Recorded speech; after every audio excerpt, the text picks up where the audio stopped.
Hello students, मेरे ख्याल से आपने पहले के पार्ट्स कवर कर लिए हैं, तो चलिए चलते हैं नेक्स्ट पार्ट कवर करते हैं। ज़्यादा पार्ट्स नहीं बचे हैं। अभी हम लोग डिस्कस करेंगे पेज नंबर 37। बहुत ही इंटरेस्टिंग पार्ट बचा है। देखिए, in search of raw material. Raw material मतलब अगर आपके घर में खाना बनाना होता है तो आपके घर में जो सब्जियां बाहर से आती हैं, चावल दाल ये सब आता है, उसके बाद मम्मी उसको पकाती है। इसका मतलब ये कि जो सामान बाहर से आ रहा है वो अभी रॉ है, कच्चा है, उसको हम खा नहीं सकते। जब वो पक जाता है तो वो फिनिश्ड गुड्स बन जाता है। वैसे ही होता था पहले के टाइम पे। पहले के टाइम पे मोस्ट रॉ मटेरियल्स जो रहते थे, जब हड़प्पा की बात कर रहे हैं, वो इजीली अवेलेबल या नेचुरली अवेलेबल हो जाते थे। जैसे कि स्टोन्स हो गए और प्लांट्स, लीव्स, ये बहुत सारी चीजें थी जो नेचुरली मिल जाती थी। और कुछ ऐसी चीजें थी जो फार्मर्स भी प्रोवाइड करते थे, जैसे कि वुड, ये सारी चीजें। और कुछ चीजों के लिए वो लोगों को दूसरे जगह भेजते थे और वो वहां से लेके आते थे। जनरली होता क्या था कि जो रिच पीपल जो विलेज साइड में रहते थे, वो रॉ मटेरियल को सप्लाई करते थे ट्रेडर्स के हाथ में। जो भी वहां पे जाता था उनके हाथों वो कैटल्स में भेज के उसको प्रोवाइड करते थे। और उसके बाद हम उसको यूज करके उसको फाइन शेप देके as a final product use करते थे। मतलब बोला जाए कि जो वुड आती थी या जो ग्रेन्स वहां से आते थे, उसके बाद हम लोग उसको फिनिश्ड गुड्स में कन्वर्ट करते थे। तो चलिए देखते हैं कि एग्जैक्टली ये काम कैसा करता था। बोला जाता है कि हड़प्पन जो यूज करते थे, जनरली वो लोगों को जो भी रॉ मटेरियल चाहिए था वो लोकली यूज हो जाता था। लेकिन ऐसे रॉ मटेरियल जो कि वो लोग लोकली नहीं मिल पाते थे, जैसे कि क्या हो गया, copper, tin, gold, silver, precious stone, ये बहुत दूसरे प्लेसों, डिस्टेंट प्लेसेस, दूर की प्लेसों से लेके आते थे। उसके बाद देखा जाए तो जो कॉपर है, कॉपर आप सोचो कि दूर से कैसे लेके आते थे। होता क्या था, अगर खाने की चीजें हैं तो जो हमारे ट्रेडर्स जाते थे उनके हाथों विलेजर्स भेज देते थे। जनरली ये डिवाइडेड था, एक साइड विलेज साइड रहते थे और दूसरा वेल डेवलप्ड सिटीज थी, जैसे होता है ना विलेज। तो विलेजर साइड से वो लोग जो फार्मर्स रहते थे वो हम लोग को प्रोवाइड करते थे सामान। अब देखा जाए कि ये डिस्टेंट प्लेसेस मतलब कहाँ कहाँ से आते थे कॉपर, गोल्ड, सिल्वर। देखा जाता है कि कॉपर जो है वो हमारा कहाँ से, अभी प्रेजेंट डे में बात करें तो वो राजस्थान वाले एरिया से आता था, मतलब राजस्थान से। और कहाँ से, ओमान इन वेस्ट एशिया, प्रेजेंट में बोला जाए। उसके बाद हम लोग टिन, एक हमारा सब्सटेंस था। टिन में अगर हम लोग कॉपर मिक्स कर दे, टिन प्लस कॉपर, तो बन जाता है हमारा ब्रॉन्ज। तो ये ब्रॉन्ज हमारा कहाँ से आता था, अफगानिस्तान और ईरान से आता था। इसको याद करो, आपसे पूछ सकते हैं। कॉपर कहाँ से आता था, तो प्रेजेंट डे राजस्थान या ओमान इन वेस्ट एशिया। और अगर ब्रॉन्ज कहाँ से आता था, तो अफगानिस्तान और ईरान। ब्रॉन्ज कैसे बनता है, टिन को जब हम लोग कॉपर से मिक्स करते हैं तो बनता है ब्रॉन्ज। उसके बाद जो हमारा गोल्ड आता था वो प्रेजेंट डे कर्नाटका से आता है। और जो प्रीशियस स्टोन्स आते थे वो हमारे गुजरात, ईरान और अफगानिस्तान से आते थे। तो ये बात की हमने रॉ मटेरियल्स की कि ये सारी चीजें आती कहाँ से थी। उसके बाद ही तो हम इसमें कटिंग करके और अपने लिए यूज करते थे।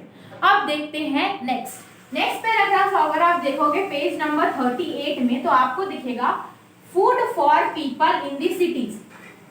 रॉ मटेरियल तो लेके आए, वो हमारे सामान का कोई भी काम चीज के लिए होगा, लेकिन अगर फूड खाना चाहिए तो वो हमें कहाँ से मिलता था।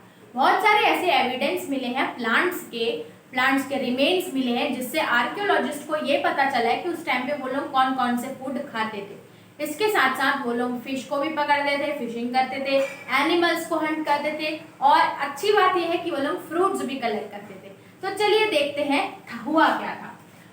फार्मर्स और उस टाइम पे हर्डर्स थे, वो बहुत सारा क्राफ्ट पर्सन या स्क्राइब्स या रूलर्स को, ये अपर कास्ट होती थी हमारे, क्राफ्ट पर्सन, स्क्राइब्स मतलब जो लिखते हैं, और रूलर्स, इनको फूड प्रोवाइड करते थे। मतलब वो लोग एनिमल्स, जो एनिमल्स को पालता है वो हर्डर्स, तो फार्मर्स और हर्डर्स सप्लाई फूड किसको करते थे, क्राफ्ट पर्सन, स्क्राइब्स और रूलर्स। इसके बाद हमें बहुत सारे आर्कियोलॉजिस्ट को रिमेन्स से जब स्टडी करे थे तो पढ़ा है कि हड़प्पा में जो ग्रू होता था, प्लांट के रिमेन्स से उनको पता चला है कि हम लोग क्या उगाते थे, हड़प्पन्स व्हीट उगाते थे, बार्ले, पल्सेस, पीस, राइस, सीसम, लिनसीड, मस्टर्ड, ये सब उस टाइम पे उगाया जाता था जो प्लांट के रिमेन से मिला है। उसके बाद देखा जाए तो वहां पे न्यू प्लग, जैसे हम लोग खेती करते हैं तो खेती करने के टाइम पे जो प्लगिंग टूल, मिट्टी को खोदने के लिए, प्लग करने के लिए जो टूल यूज हुआ जाता है, तो वो जनरली लकड़ी का होता है, लेकिन हमें एक टूल मिला है। बोला जाता है कि ये ऐसा शायद ही वो लोग यूज करते होंगे, लेकिन लकड़ी का यूज होता है वो खोदने के लिए, और वो लकड़ी हम लोग को मिल नहीं पाई, क्यों? क्योंकि वो लकड़ी लॉन्ग लास्टिंग नहीं थी, तो वो चल नहीं पाई। बाकी एक और हम लोगों को टूल मिला है, तो वो लोग देखा है कि न्यू प्लग टूल्स मिले। और बोला ये जाता है कि ऐसे एरियाज में, बहुत सारे ऐसे एरियाज होते थे जहाँ पे पानी नहीं पहुंच पाता था, जैसे कि हम लोग फार्मिंग करते हैं तो हैवी रेनफॉल चाहिए होता है, उसके लिए रेनफॉल नहीं होगा तो ग्रेन्स नहीं उगेंगे। तो जिस जगह पे रेनफॉल नहीं होता था तो वो लोग इरिगेशन के लिए बाहर से पानी लेके आते थे। तो आर्कियोलॉजिस्ट को ये भी पता चला है कि वो लोग बाहर से पानी स्टोर करते थे, मतलब कैंस में और इसमें, और इस तरीके से वो लोग इरिगेशन करते थे। इसके साथ साथ और देखा जाए तो उन लोग कैटल को रियर करते थे। हड़प्पा जो कैटल पालते थे वो क्या था? गोट था और बफेलो था, ठीक है। और उसके बाद उसके साथ साथ वो लोग क्या एक्टिविटीज कर रहे थे? फूड कलेक्ट करते थे, फूड कलेक्ट, फिश को पकड़ते थे और एनिमल्स को हंट करते थे।